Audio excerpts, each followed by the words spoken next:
autre point donc rapporté par Denis Laporte, fonds de concours avec la commune d'Avranches pour la rénovation du terrain d'honneur du stade René-Fleurière. Oui, alors la commune d'Avranches, par courrier du 19 avril 2019, a sollicité la communauté d'agglomération pour participer à travers un fonds de concours à la rénovation du terrain d'honneur René-Fleurière. Cette rénovation s'inscrit dans un projet plus global de rénovation et de modernisation des infrastructures de l'Union sportive Avranches-Mont-Saint-Michel, porté en quasi-totalité par le club lui-même. L'US Avranches-Mont-Saint-Michel est le premier club de football amateur de la région Normandie et même le premier club amateur français. Son rayonnement va bien au-delà de la ville d'Avranches ou du territoire de l'agglomération, puisqu'il évolue au niveau national 1, troisième échelon du football français, depuis la saison 2014-2015. Localement, l'US Avranches-Mont-Saint-Michel joue un rôle important tant dans l'organisation du tissu économique autour du sponsoring et du mécénat, 650 000 € en 2017, que dans le renforcement du lien social par la politique de formation des jeunes et l'accueil d'un public nombreux. L'US Avranches-Mont-Saint-Michel compte 470 adhérents, 120 bénévoles, 32 salariés, dont plusieurs joueurs professionnels ou semi-professionnels. Le club a aujourd'hui atteint un palier intermédiaire, semi-professionnalisé, qui le pousse constamment à réfléchir sur le calibrage de sa politique. Le championnat national 1 est exigeant et augmente considérablement le niveau des normes attendues, éclairage, vestiaire, qualité de la pelouse, tribune, accueil des villes. Le club est ainsi résolu, en complément des actions de la ville d'Avranches, subvention, entretien des équipements, à entrer dans une phase de maîtrise d'ouvrage afin de continuer à moderniser ses infrastructures sportives. Le stade de René-Fleurière, le terrain principal est usé, bossé, son système de drainage est inopérant. Par ailleurs, les conditions d'accueil du public ne sont pas satisfaisantes, tandis que l'éclairage de pourtour ne répond pas aux normes exigées. L'accueil des villes constitue un enjeu pour maximiser le recours au sponsoring. L'espace partenaire nécessite donc des travaux pour pérenniser et améliorer ce lieu. Enfin, les joueurs ne disposent d'aucune structure de musculation d'entraînement adaptée à leurs besoins. Le stade Raymond Coué, c'est le terrain synthétique qui est très utilisé, que ce soit par les équipes seniors, jeunes ou les sections football du lycée Littré. Ce terrain est aujourd'hui complètement usé, voire dangereux, et nécessite donc d'être renouvelé. En outre, les vestiaires et l'éclairage ne répondent plus aux normes en vigueur. Le centre d'entraînement, cet espace correspond à un ensemble de terrains d'entraînement destinés aux équipes de jeunes et à l'équipe Fagnon. Chaque semaine, près de 300 enfants le fréquentent. Les vestiaires actuels sont insuffisants pour répondre à la demande et il n'y a pas suffisamment de terrains de football. Le projet constitue ainsi à réaliser les travaux suivants. Stade René-Fleurière, réfection complète de la pelouse et des abords avec système d'arrosage automatique. Le planning, fin des travaux pour l'été 2019, coût 500 000 €. Construction d'une tribune de 500 places couverte et d'une tribune non couverte de 250 places. Planning, fin des travaux pour 2020-2021, coût 600 000 €. Agrandissement du siège social du club et de l'association. Planning, fin des travaux pour le premier semestre 2019, coût 400 000 €. Stade Raymond Coué, changement du revêtement synthétique. Planning, fin des travaux pour le deuxième semestre 2019, coût 275 000 €. Mise aux normes de l'éclairage. Planning, fin des travaux également au deuxième semestre 2019, coût 212 000 €. Et le centre d'entraînement, extension des vestiaires, planning de fin de travaux 2020, coût de 100 000 €, aménagement d'une salle de musculation pour le premier semestre 2020, coût 10 000 €, aménagement de 2 nouveaux terrains d'entraînement pour le premier semestre 2019, coût 200 000 €. L'ensemble des travaux s'élève à 2 257 000 €. Le montage juridique prévoit 2 maîtrises d'ouvrage différentes, celle de la ville d'Avranches pour la réfection de la pelouse et d'abords du stade René-Fleurière et celle du club pour tout le reste des travaux. Le chiffrage avant appel d'offres des travaux assurés par la mairie d'Avranches devrait être quelque peu en dessous des 500 000 €. La communauté d'agglomération est sollicitée pour apporter un soutien par l'attribution d'un fonds de concours à hauteur de 50%, soit au maximum 250 000 €. Le club financera les 1 750 000 € restants de la façon suivante. Conseil régional, 500 000 €. Conseil départemental, 500 000 €. Fédération française de football, 100 000 €. Autofinancement, 657 000 €. Aussi, après un avis favorable de la Commission Action Sociale du 13 mai dernier, il est proposé au Conseil de communauté de se prononcer sur l'actualisation de la convention relative au fonds de concours. Cette convention prévoit un versement d'un fonds de concours à hauteur maximum de 250 000 € avec le versement d'un acompte de 30% à la signature, soit 83 000 €, et le solde sur présentation en fin d'opération d'un état définitif des dépenses réellement réalisées. Sur un coût global de 2 250 000 €, tous les financements sont aujourd'hui obtenus, ça représente 10%. Il y a une question particulière. Alors, Xavier Tassel, qui en apporte un micro.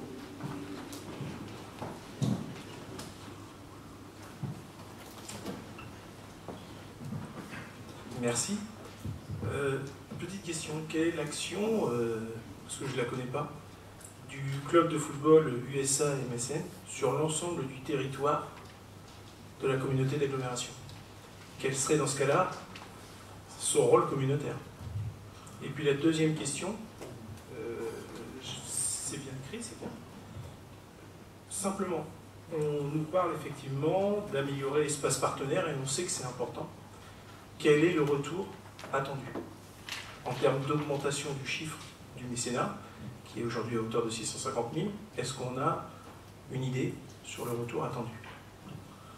Alors, sur la première chose, je dirais que le rayonnement du SA Avranches pour Saint-Michel, je pense que quand même, je pense que tout le monde sait à quel niveau joue le SA Avranches pour Saint-Michel. Les spectateurs viennent en général quand même tous à peu près de l'agglomération, sur l'ensemble du territoire. Les jeunes joueurs, 300 jeunes joueurs, donc notamment toutes les équipes qui jouent, on va dire, au moins au-dessus du niveau régional, voire national, le recrutement s'effectue sur l'ensemble du territoire. Il y a des jeunes de tous les clubs, à peu près. Et par contre, le retour sur Mécène, c'est toujours un peu, on espère mieux, toujours, mais chiffrer vraiment le retour des mécénats, il y aura forcément un plus vous offrez d'espace, plus vous offrez de conditions attractives, et vous avez des chances de récupérer de nouveaux mécènes et de nouvelles personnes qui prendront peut-être des cartes à l'année parce que les conditions d'accueil seront meilleures. Sur 650 000 €, même l'USA ne l'a pas chiffré aujourd'hui. Enfin, moi, ce que je vois dans le projet, c'est que sur la communauté d'agglomération, aujourd'hui, notamment sur de nombreuses compétitions, nous n'avons aucun stade capable d'accueillir 2000 personnes dans des conditions acceptables. Ce projet permettrait de l'avoir. Il y a eu notamment sur la région Normandie l'accueil des championnats d'Europe jeunes.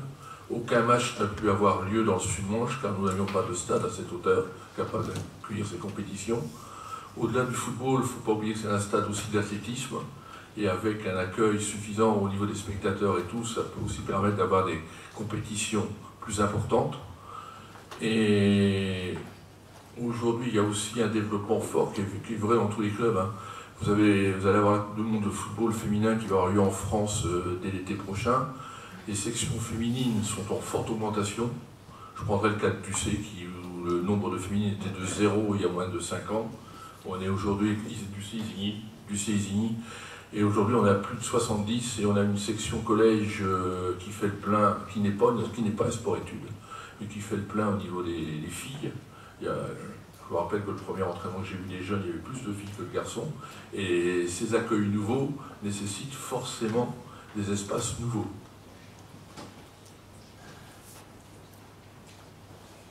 Merci Denis. Est-ce qu'il y a d'autres questions? Alors, Philippe Aubray et Daniel Furcy.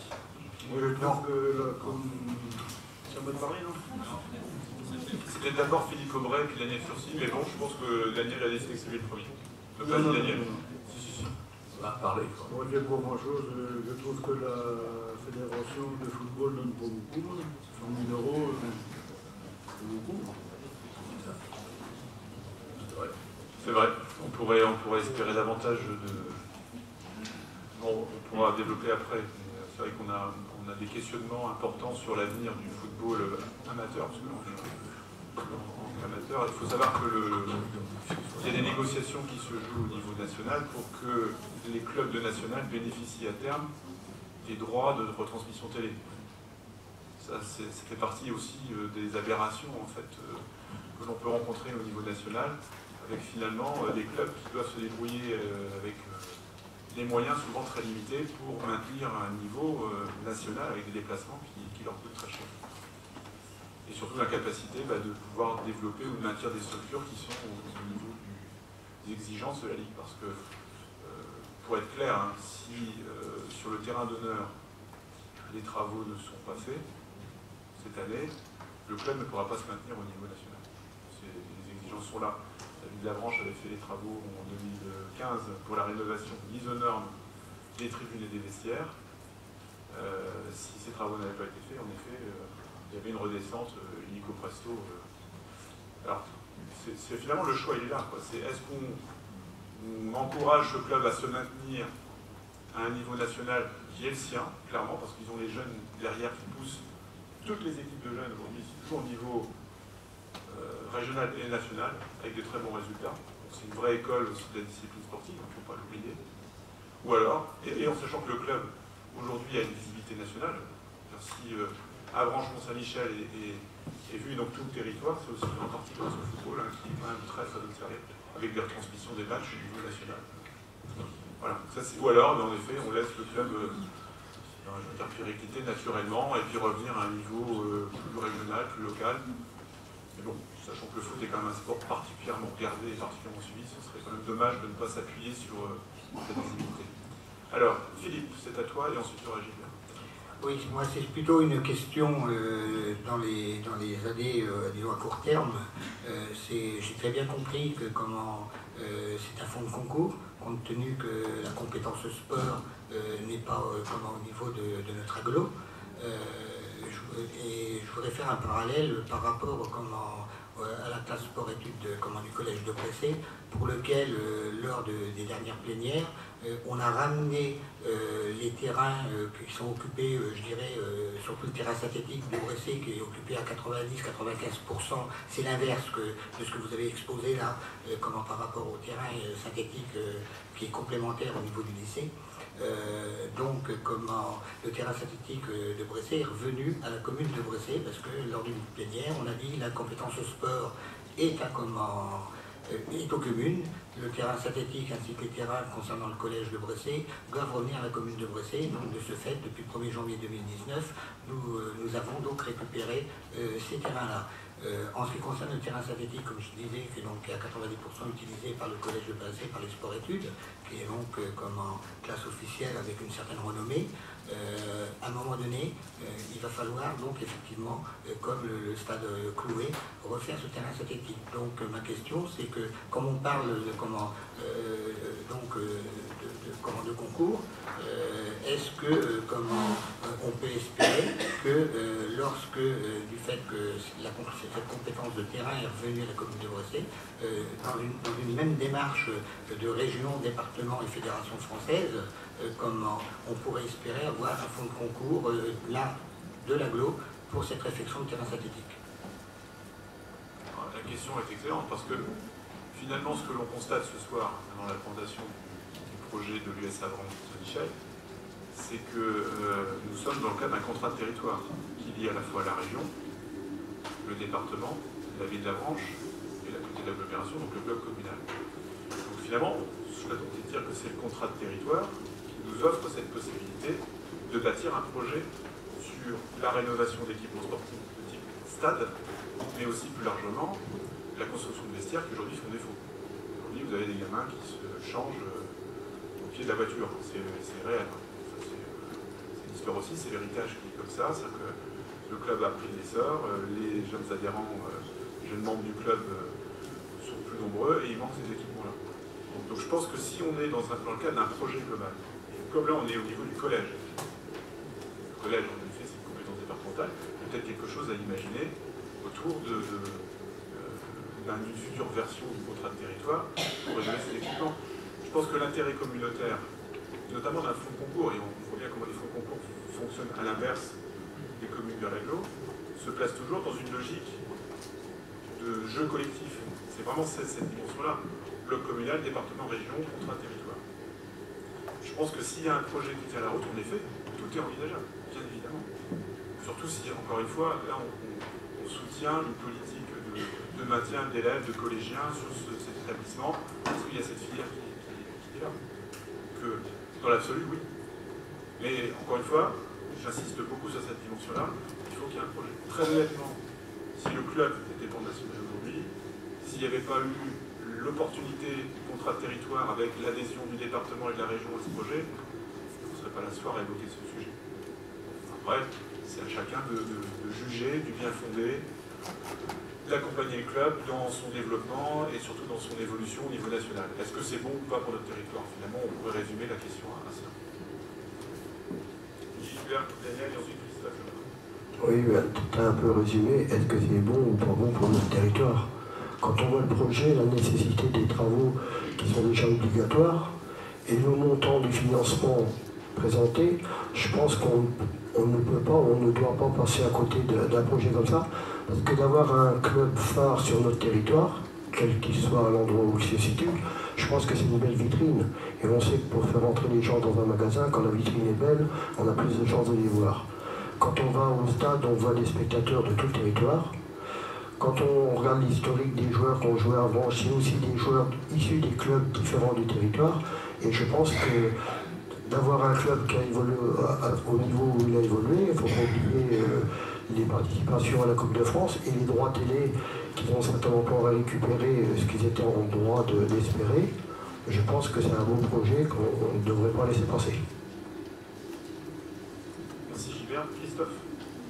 Alors moi je voulais apporter mon soutien à ce fonds de concours pour 3 raisons. La première, c'est par rapport à l'évolution du club de foot d'Avranches en national, avec une ville d'Avranches qui peut-être 10 ou 11 000 habitants, peut-être un peu plus maintenant avec la commune de Haine, 10.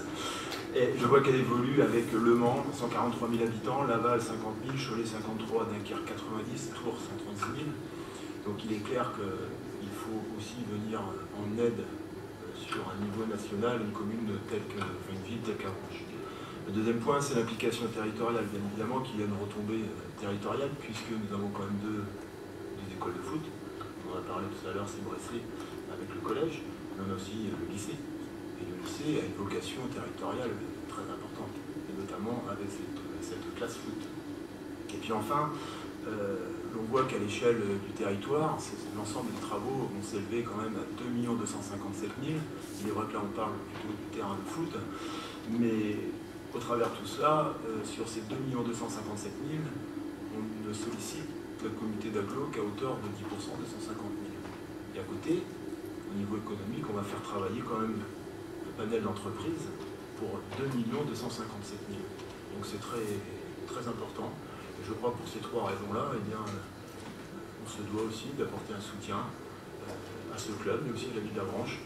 Et puis, on l'a dit tout à l'heure, pour la ville de Bressé,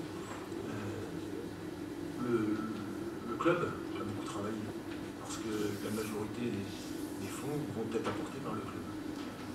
Et je pense qu'il y aura peut-être un travail à faire au niveau peut-être des terrains de Bressé, et puis il y aura une question à se poser, au final, c'est est-ce que la communauté d'agglo n'a pas vocation aussi pour son image, et puis pour être représenté au niveau national, d'appuyer les clubs évoluant, quels qu'ils soient. Ce foot, mais d'autres aussi, mais évoluant national. Merci Christophe. Alors, plusieurs mains se lèvent. On a Michel Leroux, Jean-Luc Rochefort, Hervé Aîné, Gérard Boyer, David Duquin. Je note tout ça. Vas-y Michel. Moi, je voudrais faire quelques rectifications par rapport à ce qui a été dit. Je suis absolument pour, parce que je suis un ancien footballeur. Mais bon, savoir que le sport études du lycée, pardon. Ah oui, t'as entendu, c'est vrai. Il y a le sport études du lycée, et c'est vrai, ce qui est regrettable dans tout ça, c'est que tous ces joueurs-là, parce que mon fils a joué aussi à ce niveau-là, il n'en prend un qui joue à Avranches après, donc il profite du sport études du lycée. Et il n'y a rien après. L'équipe première d'Avranches, il n'y a aucun joueur issu du centre de formation. Aucun, personne. L'équipe B, oui. Et à savoir que cette année, pour l'année prochaine, l'équipe 17 descend en régional et l'équipe 19 ne monte pas. Donc c'est regrettable parce qu'on a des moyens quand même. Et il faut apporter plus de moyens au niveau humain pour que les joueurs puissent rester et jouer à l'USA. Tous les ans en national, on sait très bien que les clubs professionnels, ils n'ont pas le droit de jouer en national, mais ils jouent en national 2. Donc les joueurs arrivent sur Avranches et au bout d'un an, ils perdent les 2 tiers de leur effectif. C'est très difficile à un entraîneur sur Avranches ou Avranches de pouvoir jouer à ce niveau-là. Les matchs sont agréables, certes, mais voilà. Donc à moyen terme, il faudrait qu'ils montent pour être mieux. Et s'ils descendent, ça sera peut-être pas plus mal. Voilà. Merci de ces remarques. Alors Jean-Luc Rochefort, Hervé Aîné, David Duquin, Gérard Boyer. C'est noté. Je voudrais compléter en termes d'image. C'est vrai que le problème des droités n'est pas résolu, mais pour les amoureux de football, j'en fais partie. Tous les vendredis soirs, vous pouvez voir Avranches jouer à la télé sur le site de la Fédération française de football, puisqu'ils sont en national. C'est vrai que pour ceux qui voyagent à travers la France, lorsque vous dites d'Avranches, alors vous avez droit souvent à un remanche, les plages débarquement, bon, ça limite, c'est pas très grave, mais souvent c'est le foot qui revient. C'est une marque de fabrique. Et ce qui est bien, c'est que le club aussi avait fait le choix en 97, je crois, d'associer le long d'Avranches au Mont-Saint-Michel, ce qui a une empreinte territoriale. Et je pense que le président, il l'a dit à plusieurs reprises, il serait tout à fait prêt, et ça va dans le sens de ce que disait Christophe il y a quelques instants, adhérer justement au projet communautaire. Il ne s'agit pas justement de rester dans une approche avranchinaise. L'idée est vraiment d'aller au-delà et de faire du club fanion d'un territoire sur lequel il y a d'autres clubs et qui vont forcément bénéficier de cette aura. Alors, ensuite, Hervé Linet. Juste un point qui concerne le terrain synthétique. Alors j'ai bien entendu Philippe Aubray pour Pressé qui dispose d'installations synthétiques pour le collège, mais c'est précisément la même chose entre Pressé qui donne l'utilisation du terrain synthétique au profit des élèves du collège. Le terrain synthétique à Avranches, en grande majorité, est utilisé par les élèves du lycée. Ce sont les élèves du lycée, et notamment la section sport-études, qui utilise le plus le terrain synthétique, qui a près de 15 ans maintenant et qui arrive en bout de terme. Je préciserai que on a dit tout à l'heure qu'il y avait une maîtrise d'ouvrage ville et avec le fonds de concours qui est demandé à la communauté d'agglomération. Et en deuxième lieu, il y a une maîtrise d'ouvrage de la part du club. C'est l'association qui porte l'essentiel du projet. Et le terrain synthétique fait partie de la maîtrise d'ouvrage club. Donc ce soir, on ne parle que d'une partie du projet. Dans la maîtrise d'ouvrage, puisque tout cela, ça constitue un ensemble, il y a presque 2,5 millions de travaux. Ce qui nous intéresse ce soir, c'est un budget de l'ordre de 500 000. Sur le surplus, moi je note l'extension des vestiaires de la plaine de jeu, ce qu'on appelle le centre d'entraînement. Aujourd'hui, c'est pas près de 300 enfants le mercredi, c'est plus de 300 enfants, c'est près de 400 enfants qui sont là régulièrement le mercredi, le samedi. Et aujourd'hui, il n'y a que 2 vestiaires pour 300 enfants. On a parlé de football féminin tout à l'heure. Aujourd'hui, les filles ne peuvent pas changer. 2 vestiaires pour 300. Alors effectivement, la majorité, ce sont des garçons. Mais quand on dit qu'il y a des enfants qui se changent dans les voitures, c'est vrai. Et donc le projet essentiel, c'est justement l'extension de ces vestiaires. On passerait de 2 vestiaires aujourd'hui à 7, donc un supplément de 5. Alors ce seraient des petites unités, certes, mais qui pourraient satisfaire les jeunes filles qui jouent au football. Et je retiens ce qu'a dit Denis Laporte, la Coupe du Monde féminine, là c'est maintenant, c'est au mois de juin. Et il va y avoir une explosion. Je suis convaincu que le football féminin va prendre de l'ampleur. Donc il faudra répondre, on sera tenu de répondre à cette demande. Merci Hervé. Donc David. Juste une petite précision, donc ça a été étudié aussi en commission finance. La question a été posée où est-ce qu'on trouvait l'argent. Donc on a certains dossiers qu'on avait prévus au niveau du PPI en 2019, on sait qu'ils ont pris un peu de retard, donc du coup ça nous permet de trouver ces 250 000 € pour cette année 2019. On est bien dans la ligne qu'on s'était donnée, c'est-à-dire d'être sur le même niveau de dette fin 2020, donc là-dessus il n'y a pas de difficulté. Et je rejoins un peu Christophe tout à l'heure qui parlait de 10%, si j'avais que des dossiers à la communauté d'agglomération qu'on financerait qu'à hauteur de 10% au vu des montants des investissements, je signerais tous les jours. Merci David, Gérard, et ensuite Daniel Fonsi. Oui, sur plusieurs sujets sur le plan sportif. Il y a plus d'1 millier de jeunes qui pratiquent le foot sur notre agglomération. Et je peux vous dire que les jeunes de notre secteur, comme d'ailleurs, regardent le haut niveau. Mais avant de regarder le côté professionnel, ils savent qu'il faut passer par des étapes. Et ici, sur notre secteur, l'étape, c'est Avranches-Mont-Saint-Michel, ce club. Donc c'est une véritable locomotive sportive pour nous, dirigeants, mais aussi pour nos jeunes. Nous étions mardi matin, on a passé toute la matinée, les membres de la commission restreinte économie, à chercher comment promouvoir notre territoire au niveau économique. Je peux vous dire aussi que ce club est vraiment aussi une locomotive de promotion pour notre territoire au niveau économique. On le voit bien, par exemple, quand ils sont allés en demi-finale de Coupe de France, toutes les retombées qu'il y a pu y avoir sur les images de notre région. 250 000 €, c'est une somme. Une étude que je connais, fait que d'une subvention qu'on apporte à un club de ce niveau, c'est entre multiplier par 8, voire 10 des retombées économiques locales qu'il peut y avoir. Faites un calcul. C'est donc une aide, si vous voulez, à notre économie locale.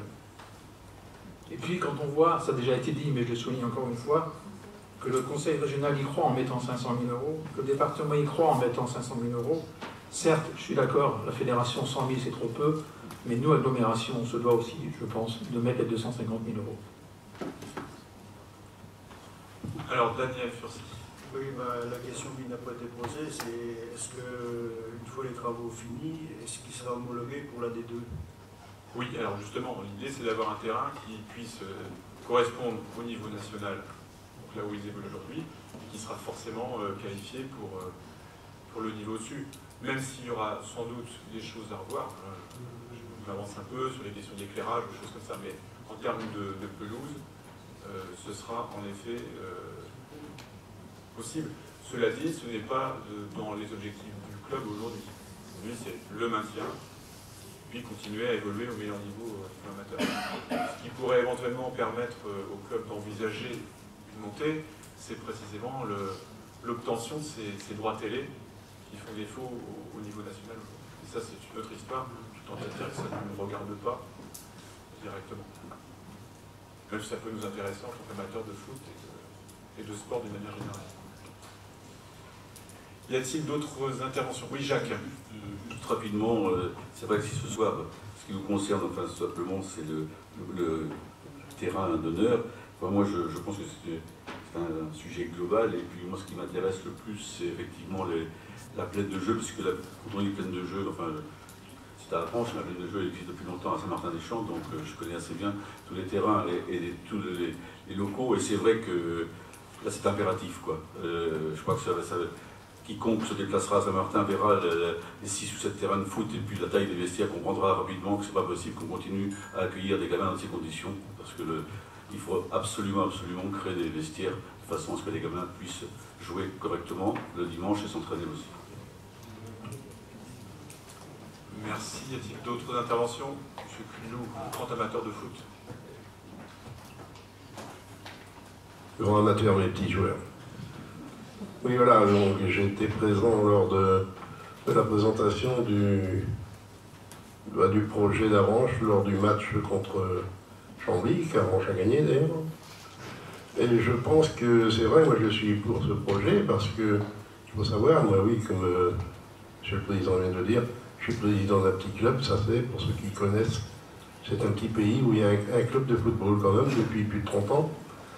Et j'ai eu l'occasion d'avoir des jeunes chez nous qui jouent encore là, qui ont commencé à jouer à SAC et qui aujourd'hui jouent à Avranches en U15, U17.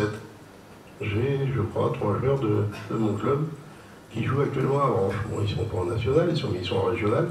Donc je pense que ce projet, moi je le soutiens beaucoup parce que c'est une opportunité pour nos jeunes de jouer à un niveau au-dessus, parce que dans nos petits clubs, malheureusement, on n'a pas forcément les moyens, à moins que l'aglo nous donne 250 000 à nous aussi. On pourra peut-être recruter, mais non, mais je plaisante, mais c'est vrai que ce projet est à soutenir pour moi, voilà. Parce que, comme on disait tout à l'heure, les jeunes du territoire peuvent aller s'exprimer au football à un bon niveau, voilà. Merci. Alors, il y a Gilbert qui reprend la parole. Oui, et juste aussi pour compléter, si on n'allait pas dans ce sens-là, il ne faut pas oublier que, comme partout dans les associations sportives en particulier, et autres aussi, c'est les bénévoles qui portent le projet.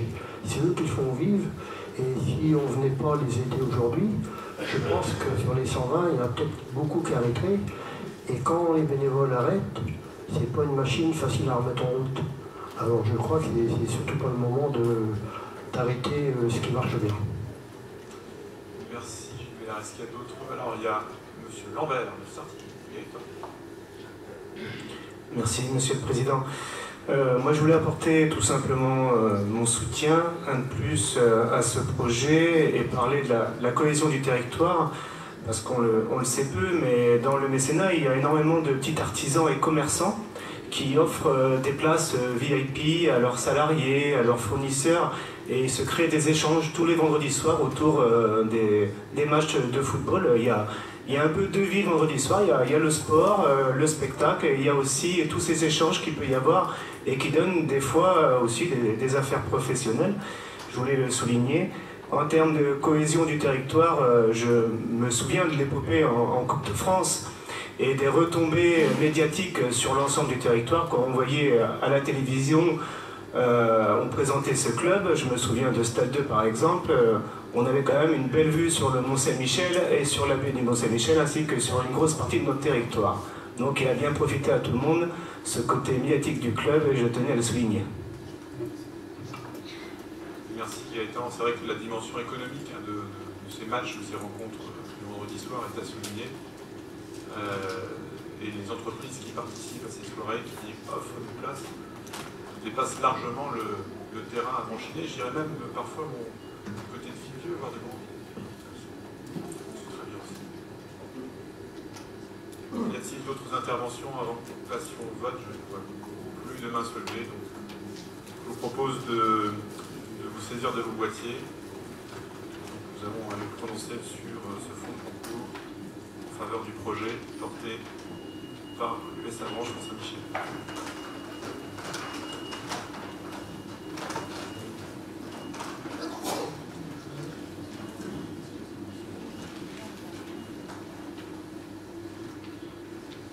Donc 122 votes ont été reçus, 100 sont favorables, 9 sont défavorables, nous avons 13 abstentions.